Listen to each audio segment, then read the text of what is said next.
성경에서 하나님께서 인간에게 가장 먼저 세우신 공동체가 있습니다. 그것은 교회도 아니고 국가도 아니고 가정이 하나님이 가장 먼저 세우신 인간에게 세우신 하나님의 공동체예요.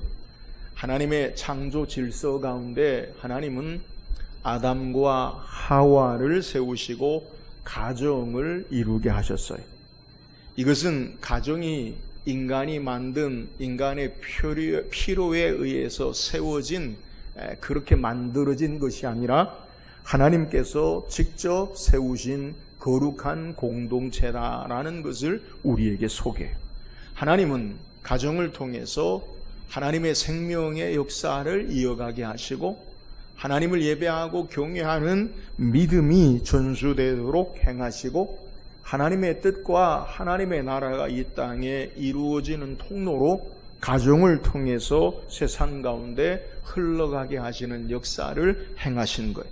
그러나 죄로 말미암아 아담과 하와의 불순종, 사탄의 유혹과 시험에 빠져서 하나님이 계획하신 그 가정을 통한 생명과 믿음과 하나님 나라 역사가 사라지는 것처럼 보여지는 것 가운데 그 가운데 하나님은 다시 노아의 가정을 통해 이 세상 가운데 또한 믿음의 조상이라고 불리는 아브라함의 가정을 통해 하나님의 구원의 역사를 이루어 가세요.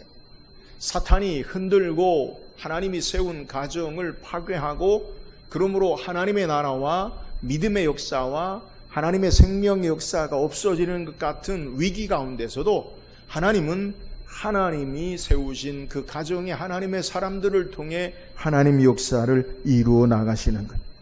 홍수 심판 이후에 하나님은 노아 개인만 구원하신 게 아니라 그의 가족들을 모두 다 방주 안으로 들어가게 하시지요. 창세기 7장 1절에 보니까 여호와께서 노아에게 이르시되 너와 내 온 집은 방주로 들어가라. 이 세대에서 내가 내 앞에 의로움을 내가 보았습니다.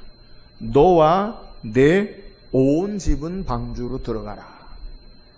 믿음의 조상이라고 불리는 아브라함도 하나님께서 아브라함 한 사람만 부른 것이 아니라 그의 가정을 하나님의 약속, 언약의 통로로 사용하심을 성경은 우리에게 소개해요. 창세기 18장 19절에 보니까 내가 그로 그 자식과 권속에게 명하여 여호와의 도를 지켜 의와 공도를 행하게 하려고 그를 택하였나니 이는 나 여호와가 아브라함에게 대하여 말한 일을 이루려 함이니라. 하나님은 그 자식과 권속은 가정, 집안이라는 얘기예요. 하나님의 역사를 한 사람을 부른 게 아니라 믿음의 가정들을 통해 하나님의 역사를 이루신다는 것. 하나님의 구원의 역사는 언제나 가정을 통해서 다음 세대로 이어지게 하세요. 출애굽기 12장에 보면 하나님께서 이스라엘 백성을 애굽에서 출애굽시키는 가운데서 모세를 통해 어떻게 명령하시느냐? 애굽의 모든 마지막 10가지 장자, 애굽에 태어난 장자의 죽음 가운데 건지시는 구원의 역사를 어린 양의 피를 그 집 문과 문설주와 인방에 바르고 내가 그 피를 보고 그 집을 넘어간다. 가정의 구원의 역사를 우리에게 소개. 이 흐름은요, 성경 전체를 통해 우리에게 계속되어지고요, 신약의 예수 그리스도를 통한 교회 공동체에게도 우리에게 소개. 초대교회 대부분의 교회의 모습은 가정으로부터 시작되었어요. 복음이 예루살렘을 넘어 땅끝까지 이르게 되어지는 통로도 가정에서 시작되었어요. 오늘 우리가 읽은 사도행전 10장은 사도행전 전체의 내용 가운데 중요한 전환점을 소개하는 장이에요. 그게 무슨 말이냐? 사도행전 1장 8절에 오직 성령이 너희에게 임하시면 너희가 권능을 받고 예루살렘과 온 유대와 사마리아와 땅끝까지 이르러 내 증인 되리라. 어떻게 복음이 예루살렘을 넘어 온 유대와 사마리아와 땅끝까지 증거되느냐? 그 전환점의 역사를 이탈리아 로마의 군대의 백부장을 통해서 소개하는데 오늘 복음이 유대인을 넘어 복음을 확장할 때에 이탈리아 이방인의 이 백부장의 가정을 통해서 하나님께서 경건한 가정으로 하나님의 복음의 교회의 역사를, 성령의 능력 역사를 행하심을 우리에게 소개해요. 그 가정이 바로 우리가 살펴볼 고넬료의 가정. 이처럼 창세기에서부터 오늘 우리가 읽은 사도행전에 이르기까지 하나님은 언제나 가정을 통해 일하셨어요. 그래서 오늘 저와 여러분은 고넬료 가정을 통해서 하나님이 기뻐하시는 경건한 가정의 모습이 무엇인가? 하나님이 사용하시는, 하나님이 기뻐하시는 그러한 신앙의 모습을 살피려고 해요. 본문의 고넬료에 대해서 성경이 이렇게 소개합니다. 우리가 읽은 2절에 보니까 그가 경건하여 온 집안과 더불어 하나님을 경외하며 백성을 많이 구제하고 하나님께 항상 기도하더니. 여러분, 이 짧은 이 한 구절 안에 고넬료 가정의 모든 신앙의 모습을 우리에게 다 담고 있어요.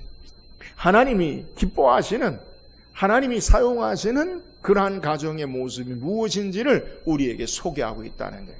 오늘 고넬료의 가정을 통해 우리가 말씀을 묵상하면서 저와 여러분의 가정이 하나님이 기뻐하시는 하나님의 구원의 통로, 하나님이 축복하시는 귀한 가정의 은혜가 있기를 주의 이름으로 축원합니다.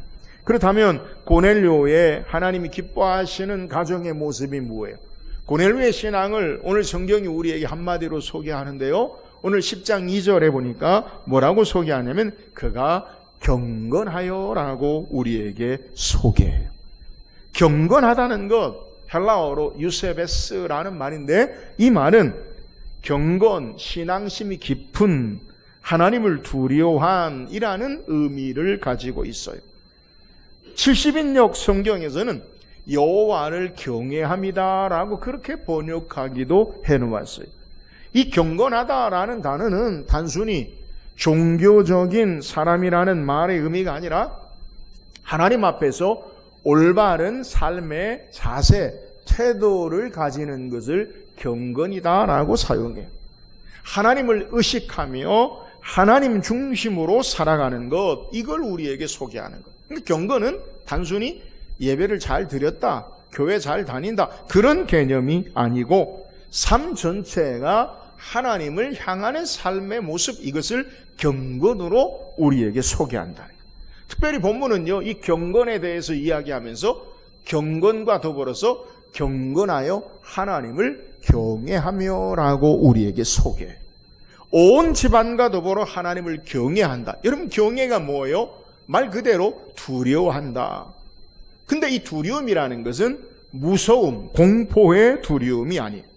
하나님이 절대 주권자 되심을 인정하고 하나님을 가장 높이고 하나님이 가장 우리의 삶에 귀하고 삶의 중심에 두는 것을 우리에게 소개하는 거예요. 여러분, 하나님을 경외하는 게 뭡니까? 잠언 1장 7절은 여호와를 경외하는 것이 지식의 근본이거늘 미련한 자는 지혜와 훈계를 멸시하느니라. 신앙이 가장 중요한 내용이 뭡니까? 하나님을 경외하는 것. 여러분, 이게 바로 경건의 모습으로 우리에게 드러난다는 것. 시편 128편은 여호와를 경외하는 가정의 모습을 축복의 모습으로 소개해요. 그러니까 성경에서 경외는 언제나 하나님을 두려워하는 삶의 모습이 삶으로 드러나는 것을 우리에게 소개해요. 오늘 고넬료는 어떻게 하나님을 경외합니까? 오늘 1절에 고넬료에 대해서 소개할 때 이탈리아 군대의 백부장이라, 로마의 백부장. 여러분, 1세기 당시에 로마의 백부장이 지금 가이사랴, 이스라엘을 다스리는 주둔지, 가이사랴 해변의 주둔지의 고급 장교예요. 물론 총독도 있지만, 천부장도 있지만 백부장도 고급 장교예요. 로마의 백부장의 삶의 모습이 뭡니까? 로마의 백부장은 기본적으로 로마의 황제에게 충성을 맹세한 자예요. 절대 권력자를 누구로 알고 있느냐? 로마의 황제가 절대 권력자요, 그를 모시고 충성하는 자예요. 근데 오늘 성경에 이 고넬료가 하나님을 경외한다, 경건한 신앙의 모습을 우리에게 소개할 때 보이는 로마의 황제 세상의 권세보다 하나님을 더 크고 두려워하고 하나님을 모시고 신앙하는 자임을 우리에게 소개해요. 그는 권력보다, 황제보다 하나님을 더 두려워하고 세상의 힘보다 하나님의 다스림을 인정하고 고백하는 경건한 하나님을 경외하는 신앙의 모습임을 우리에게 소개해요. 경건이 뭡니까? 세상의 힘보다 하나님을 더 높이고, 경건이 뭡니까? 세상의 어떤 것보다 하나님을 더 두려워하는 믿음의 신앙의 자세를 우리에게 소개하는 거예요. 그러므로 진짜 참된 경건은 내가 어떤 직분, 내가 어떤 삶의 위치가 아니라 삶의 모습이요, 진짜 경애는 삶의 방향이 어디를 향하고 있느냐라는 것을 우리에게 소개하고 있어요. 그래서 이 경건에 대한 성경이 바울이 사용한 용례를 보면 디모데전서 4장 7절에 보니까 망령되고 호탄한 신화를 버리고 경건에 이르도록 내 자신을 연단하라. 바울이 소개하는 경건의 모습이 어떤 거냐? 일회성으로 내가 한번 하나님을 경외하고 하나님을 예배하고 하나님을 신앙한다라는 게 아니라 경건에 이르도록 내 자신을 연단하라. 경건한 삶의 자세로 계속해서 훈련되어지는 삶을 우리에게 소개하는 거예요. 이런 기억하세요. 하나님을 향한 바른 신앙의 자세는 단번에 이례적으로 되어지지 않아요. 계속되는 훈련되는 삶이에요. 저절로 되지 않아요. 오늘 고넬료의 가정도 마찬가지예요. 경건한 가정은 우연히 한 번에 만들어지는 게 아니에요. 항상 하나님을 의식하고 하나님을 높이고 하나님을 두려워하고 하나님을 모시고 살아가는 삶에 하나님 중심의 삶을 살 때에 경건한 가정이 되어짐을 우리에게 소개하고 있는데요. 사랑하는 여러분, 오늘 여기서 우리는 우리의 경건의 모습이 어떠한지를 점검해야 돼요. 하나님을 경외하고 하나님을 높이고 하나님 앞에서 올바른 신앙의 자세를 가지고 계속되는 신앙의 삶을 훈련하는 모습이 우리에게 있어야 돼요. 세상의 그 어떤 것보다 하나님을 경외하고 두려워하는 하나님 중심의 삶의 모습, 이것이 우리의 삶을 통해 나타나고 드러나야 된다는 거예요. 오늘 사도행전 10장의 고넬료의 모습은 이탈리아 이방인이 단순하게 회심한 사건을 이야기하는 것이 아니라 하나님께서 고넬료의 가정을 통해 이방의 모든 열방 가운데 사람들을 하나님 나라로 부르시는 장면을 우리에게 소개하고 있는 거예요. 오늘 우리의 가정이 어떤 모습으로 하나님을 예배합니까? 하나님을 신앙합니까? 우리 집에 하나님을 경외함이 흐르고 있습니까? 하나님을 가장 두려워하고 하나님 중심의 신앙의 삶을 살고 있습니까? 여러분, 우리 자녀들은 부모의 삶 속에서 하나님을 보고 그 하나님을 어떻게 예배하는지 경외하는지 신앙의 자세를 보고 있음을 우리는 알아야 돼요. 우리 집은, 우리 가정은 하나님 중심의 삶을 삽니까? 아니면 우리의 삶의 중심, 무게 중심이 세상의 다른 것에 있습니까? 하나님 지금도 하나님을 경외하는 가정을 통해 하나님의 구원의 역사를 이루어 나가세요. 참된 경건은 하나님을 중심에 모시고 하나님을 경외하고 하나님을 높이고 예배하는 신앙의 삶의 모습인 것을 알고 우리 온 가정이 날마다 하나님을 인정하고 경외하고 높이고 예배하는 경건한 귀한 가정이 되기를 주의 이름으로 축원합니다. 또한 경건한 모습을 성경이 우리에게 소개하는데요. 오늘 10장 2절에 그가 경건하여 온 집안과 더불어 하나님을 경외한다. 여러분, 참된 경건한 모습을 고넬료의 가정을 통해 우리에게 소개하는데요. 고넬료 혼자만 경건했다라고 그렇게 말하지 않는다는 거예요. 그의 신앙이 가정 전체에 영향을 주었어요. 고넬료의 경건은 개인적인 신앙에만 머물러 있지 않고 가정을 움직이는 신앙의 모습을 우리에게 소개해요. 집안의 문화가 하나님 중심이 되었다라는 것을 우리에게 소개해요. 여러분, 사도행전에서 성경에서 이 집이라는 개념이요 매우 중요한 신학적인 공간. 여러분, 초대교회는 앞에서 잠깐 언급했는데 가정에서, 집에서 교회가 시작되었어요. 복음이 어떻게 역사되느냐? 가정을 통해 확장되었어요. 사도행전을 봐도 루디아의 집, 자기 집을 개방하고 교회가 되었고, 또 사도행전 16장에 간수의 집, 빌립보 감옥에 갇혔던 간수의 집을 통해서 복음의 역사가 나타났고, 또한 브리스길라와 아굴라의 집을 통해서 하나님의 집으로 교회로 행하는 것을 복음의 통로로 사용하는 것을 성경이 우리에게 증거해요. 사도행전 10장 오늘 우리가 다 읽지 않았지만 후반부에 보면 고넬료가 성령이 임할 때에 자기와 가까운 친척과 친구들을 불러서 베드로를 하나님 말씀을 사모하며 기다려요. 사도행전 10장 24절에 이튿날 가이사랴에 들어가니 고넬료가 그의 친척과 가까운 친구들을 모아 기다리더니, 여러분, 온 가족을, 자기 지인들을 하나님 앞에, 말씀 앞에 모으는 모습을 우리에게 소개해요. 자녀를, 가족을 하나님 앞에 데려와요. 하나님을 예배하는 자로 세워요. 여러분, 오늘 우리에게 가장 중요한 질문이 바로 이거예요. 우리 집은, 나는 하나님을 경외하는 삶의, 하나님을 예배하는 삶의 모습으로 내가 이끌고 있는가? 아니, 도리어 하나님을 예배하고 하나님을 경외하는 신앙의 삶을 사는데 우리의 삶의 모습의 역할을 하지 못하는 것이 아닌가? 여러분, 이거 생각해 봐야 돼요. 가정의 중심이 무엇이 되어야 합니까? 우리는 가정의 중심이 성공이나 우리의 평안과 행복, 자녀들의 입시, 돈, 세상, 여기에 있지 아니하고 우리의 가정의 중심이 하나님이 되어져야 함을 우리는 알아야 돼요. 고넬료의 가정은 하나님 중심으로 움직이는 가정이었음을 성경이 우리에게 증거하는 거예요. 우리는 신앙의 삶의 모습 가운데서 하나님 중심의 신앙의 삶을 결단해야 돼요. 여러분, 그냥 되어지지 않아요. 여호수아는 가나안 땅을 앞에 두고 이스라엘 백성의 결단을 촉구해요. 여호수아 24장 15절에 만일 여호와를 섬기는 것이 너희에게 좋지 않게 보이거든 너희 조상들이 강 저쪽에 섬겼던 신들이든지 또는 너희가 거주하는 땅에 있는 아모리 족속의 신들이든지 너희가 섬길 자를 택하라. 오직 나와 내 집은 여호와를 섬기겠노라 하니. 여러분, 하나님을 섬기고 신앙하는 것은 하나님의 은혜로 되어지는 것이기도 하고 우리의 삶의 신앙의 결단이 있어요. 무슨 일이 있어도 하나님 중심의 하나님을 예배하는 온 가족이 하나님을 예배하는 신앙의 모습으로 살아야 되겠다. 오늘 우리의 가정이 가장 행복하고 축복된 모습이 무엇이 되어야 합니까?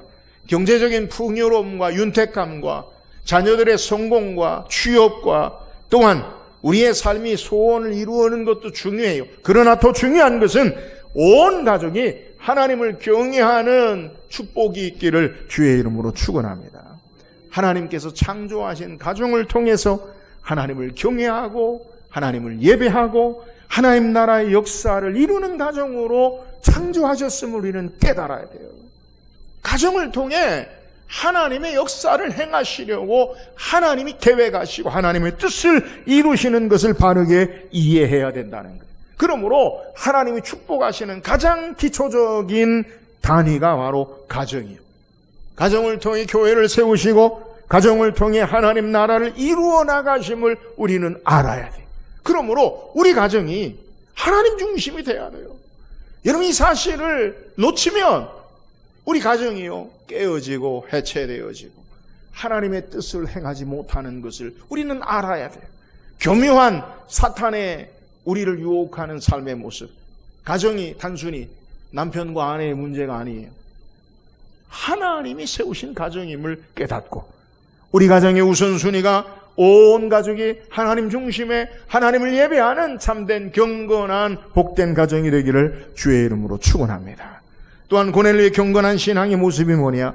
2절 중반절에 보니까 백성을 많이 구제하고라고 성경이 우리에게 소개해요. 중요한 것, 경건은 하나님을 향한 바른 신앙의 삶의 자세, 하나님을 경외하는 자세가 신앙 안에서만 끝나지 않는다는 거예요. 여러분, 참된 경건이 뭐냐? 경건은 종교적인 열심으로 끝나지 않고 반드시 이웃 사랑으로 드러나고 나타나는 것을 성경이 우리에게 소개하고 있다는 거예요. 야고보서 1장 27절에 하나님 아버지 앞에서 정결하고 더러움이 없는 경건은 곧 고아와 과부를 그 환난 중에 돌보고 또 자기를 지켜 세속에 물들지 아니하는 그것이니라. 여러분, 참된 경건은 사랑과 구제와 함께한다라는 사실을 소개해요. 그러니까 내가 경건하면 하나님 모시고 하나님만을 예배하고 하나님을 경외하는 삶의 자세로만 끝나지 않는다는 거예요. 참된 경건은 그 경건을 통해 하나님의 사랑이 이웃에게 드러나고 나타나요. 하나님을 경외하는 사람은, 하나님을 두려워하는 사람은 하나님의 마음을 알고 하나님을 닮아가는 자이기 때문에 하나님의 이 땅에 우리에게 행하신 모습처럼 하나님의 공의가 사랑과 함께함을 깨닫기 때문에 그런 거예요. 구약에서 하나님은 언제나 가난한 자와 약한 자를 그냥 내버려 두지 않으세요. 율법은 고아와 과부와 나그네를 보호하라고 하나님께서 말씀하시고 명령하세요. 신명기 15장 11절에 보니까 땅에는 언제든지 가난한 자가 그치지 아니하겠으므로 내가 내게 명령하여 이르노니 너는 반드시 내 땅 안에 내 형제 중 곤란한 자와 궁핍한 자에게 내 손을 펼지니라. 여러분, 하나님을 경외하는, 하나님을 예배하는 삶의 모습에 경건한 신앙의 모습이 어떻게 나타나느냐? 하나님만 섬기는 것이 아니라 약한 자들, 이웃을 향해 우리의 손을 펼치는 삶이 하나님을 예배하고 하나님을 섬기는 경건한 모습이라는 것. 구약의 선지자들은 하나님 앞에 이스라엘이 형식적인 예배는 드리면서 정의를 버린 이스라엘에 대해서 혹독하게 꾸짖고 외쳐요. 여러분, 종교적인 신앙의 타락이 뭐냐? 신앙의 삶은 있는 것 같은데 예배는, 하나님을 향한 신앙의 자세는, 종교적인 모습은 있는데 삶의 자세가 없는 것이 바로 하나님의 심판의 메시지의 내용이라는 거예요. 스가랴 7장 9절 10절에 보니까 만군의 여호와가 이같이 말하여 이르시기를 너희는 진실한 재판을 행하며 서로 인애와 긍휼을 베풀며 과부와 고아와 나그네와 궁핍한 자를 압제하지 말며 서로 해하려고 마음에 도모하지 말라 하였으나. 여러분, 하나님을 참되게 예배하는 삶은 삶으로 이웃을 향해 드러나고 나타나는 것, 이게 바로 하나님 예배하고 참된 경건한 신앙의 모습. 오늘 고넬료에 대해서, 그는 이방인이었어요. 그러나 고넬료는 하나님의 마음을, 성품을 닮아 그는 경건한 하나님을 섬기는 자로 끝나는 게 아니라 이웃을 향해 주는 사람, 손을 펴는 사람임을 성경이 우리에게 소개해요. 여러분, 기억하세요. 우리가 하나님을 향한 참된 하나님 마음을 닮은 자, 경건한 자, 하나님 중심의 하나님을 예배하는 자가 되면 우리의 삶이 어떻게 되어지느냐? 우리의 손을 피는 자가 돼요. 우리의 손을 펼지니라.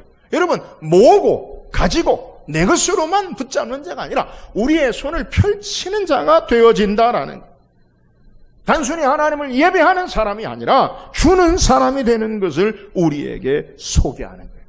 오늘날 현대인의 오늘을 사는 저와 여러분, 기독교인으로서 교회가, 저와 여러분이 회복해야 할 것이 뭐예요?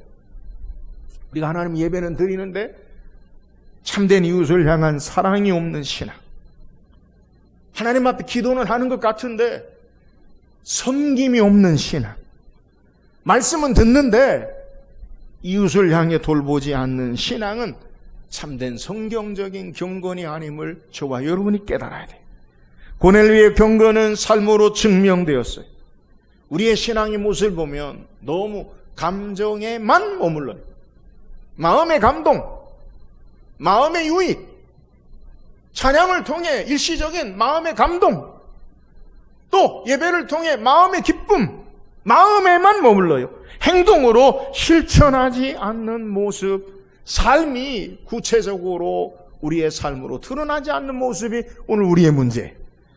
오늘 신앙생활 하면서도 여전히 손해보지 않으려 하고 받으려만 하고 인색함에 머물러 있지 않나, 우리의 경건을 여러분 점검해야 돼요. 말은 그럴듯하게 생각해 주는데 실제는 전혀 다른 행동을 하지. 해야 되는데 해야 되면 해야죠. 그잖아요? 저와 여러분의 언어를 여러분 잘 점검하세요.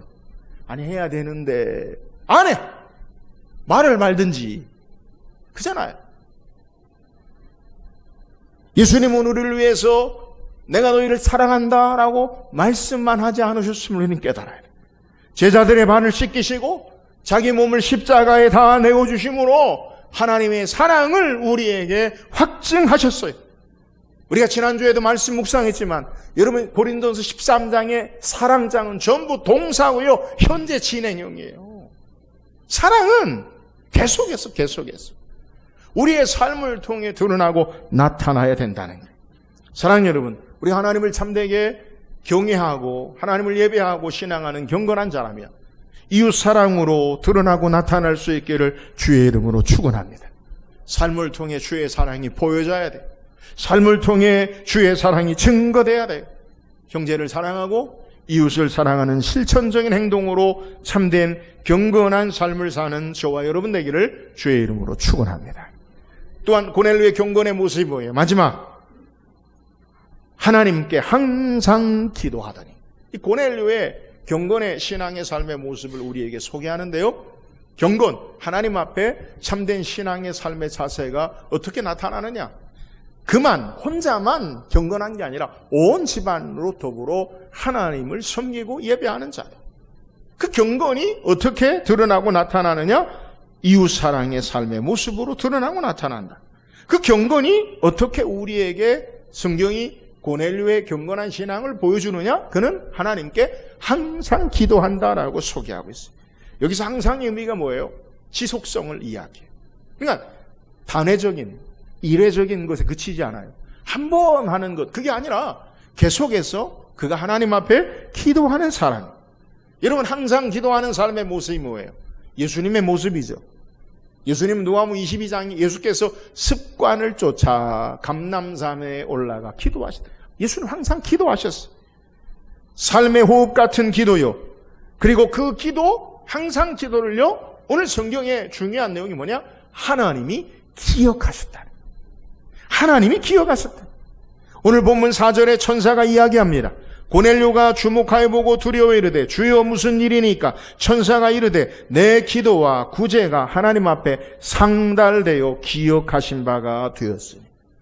중요한 게 상달되어 기억하셨다.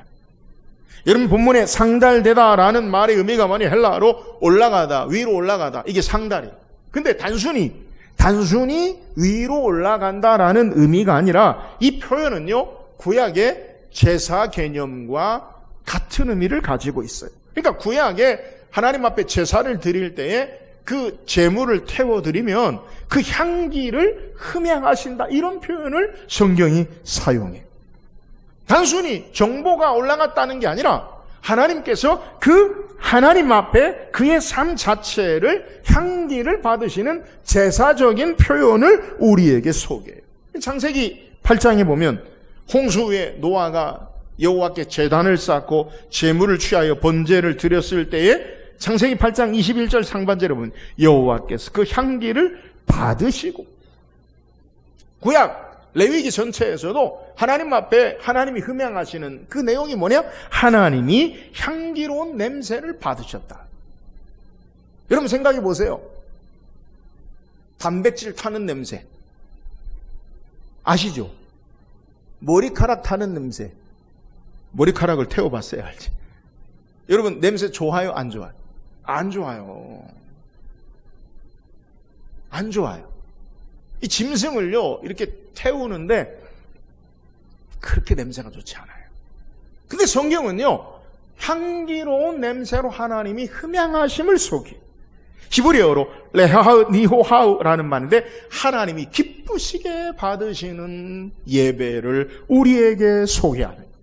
자, 기도가 오늘 고넬료의 기도가 하나님 앞에 상달되어 기억하셨다라는 의미가 뭐냐? 그것은 하나님이 고넬료의 삶 전체를 기쁘게 받으셨다는 것. 저는 오늘 설교 제목을 하나님이 기뻐하시는 경건한 가정, 여기에 초점이 맞춰져 있어요. 하나님이 기쁘시게 받으시는 삶의 모습을 우리에게 소개. 단지 기도만이 아니라 그의 삶 전체를 하나님이 기뻐하시는 의미를 우리에게 소개하는 거예요. 여러분, 이게 중요해요. 참된 경건은 예배와 삶이 분리되지 않아요.